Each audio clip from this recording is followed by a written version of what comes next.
السلام علیکم۔ ایرانی صدر حسن روحانی نے محسن فخری زادہ کے قتل کا الزام، ان کو مارنے کا الزام اسرائیل پہ لگایا ہے، اور اس کے بعد اسرائیل نے پوری دنیا میں جتنے بھی سفارت خانے ہیں اپنے ان سفارت خانوں کو باقاعدہ طور پر لیٹر جاری کر دیا گیا، پیغام جاری کر دیا گیا کہ وہ اپنی حفاظت کو یقینی بنائیں اور بغیر کسی ضرورت کے باہر نہ نکلیں یا عوام سے جتنا ہو سکتا ہے بچ کے رہیں، کیونکہ اب ان کے خلاف خاص طور پر ایران میں اور ایران سے پیار کرنے والے یا وہ ممالک جو ایران کو سپورٹ کرتے ہیں یا ایران کے ساتھ کھڑے ہوتے ہیں، ان ممالک کے اندر اگر اسرائیل کے سفارت خانے ہیں تو ان کو یقینی طور پر عوام کی جانب سے رد عمل کا سامنا کرنا پڑے گا۔ لیکن اسرائیل نے جہاں اب تک یہ نہیں مانا کہ انہوں نے یہ کارروائی کی ہے، وہیں پر اسرائیل پر فوراً الزام لگ جانا اور اس کے بعد اسرائیل کا اپنے سفارت خانوں کو یہ پیغام بھیج دینا، اس کے پیچھے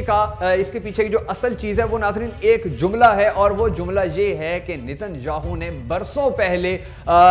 ان کا فخری زادہ کا نام لیتے ہوئے ایک جملہ کہا تھا کہ اس نام کو یاد رکھیے۔ انہوں نے پوری دنیا کو یہ پیغام دیا تھا کہ یہ نام بڑا امپورٹنٹ ہے اور اس نام کو یاد رکھیے گا، آنے والے وقت میں یہ نام اسرائیل کے لیے خطرناک ثابت ہو سکتا تھا، اور یقیناً ہو بھی رہا تھا، اور یہی وجہ ہے کہ اسرائیل نے اب ان کو صفحہ ہستی سے مٹا دیا، یعنی کہ ان کو اس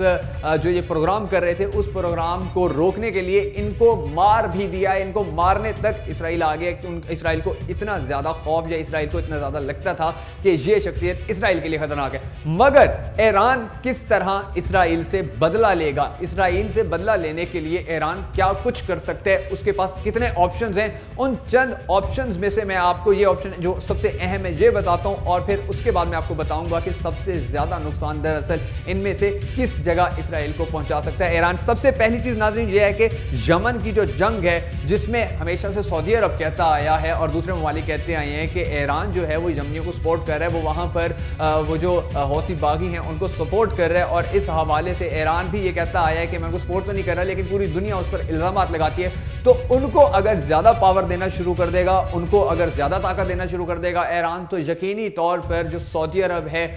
جو اتحادی بن چکا ہے بہت حد تک امریکہ کا بھی اور اس کے ساتھ ساتھ اسرائیل کا، تو اس کو بڑا نقصان پہنچے گا اگر وہ ایران بدلہ لینے کے لیے ان کو زیادہ سپورٹ کرنا شروع کر دیتا ہے۔ اس کے ساتھ ساتھ مختلف ممالک کے اندر جو اسرائیل کے سفارت خانے ہیں ان کو بھی نقصان پہنچایا جا سکتا ہے، اور وہاں پر جو بڑے اہم انٹیلیجنس کے جو جاسوس پھر رہے ہوتے ہیں، کیونکہ وہ جتنی بھی انٹیلیجنس ایجنسیز ہوتی ہیں ان کے جو زیادہ تر جاسوس ہوتے ہیں ناظرین، وہ اپنے سفارت خانوں کے ذریعے ہی مختلف حرکات کرتے ہیں، اپنا کام کرتے ہیں، اور سفارت خانوں کا سب کو پتا ہوتا ہے کہ یہاں پر انٹیلیجنس کے جو ایجنٹس ہیں وہ سب سے زیادہ اہم ہوتے ہیں۔ تو اس طرح حملہ کر کے کسی انٹیلیجنس اہلکار کو یا کسی بڑی شخصیت کا قتل کروا کے بھی بدلہ لیا جا سکتا ہے۔ اس کے علاوہ خطے میں 35 امریکی اہداف ہیں ایران کی نظر میں۔ یہ بات آبنائے ہرمز سے بہت سے امریکی جہاز جو ہیں وہ گزرتے ہیں، ان کو بھی تباہ کی جا سکتی ہے۔ یہ بات بہت پہلے یعنی کہ جنوری 2020 میں ایران نے کی تھی، اور انہوں نے کہا تھا کہ ہمارے پاس بہت کچھ ہے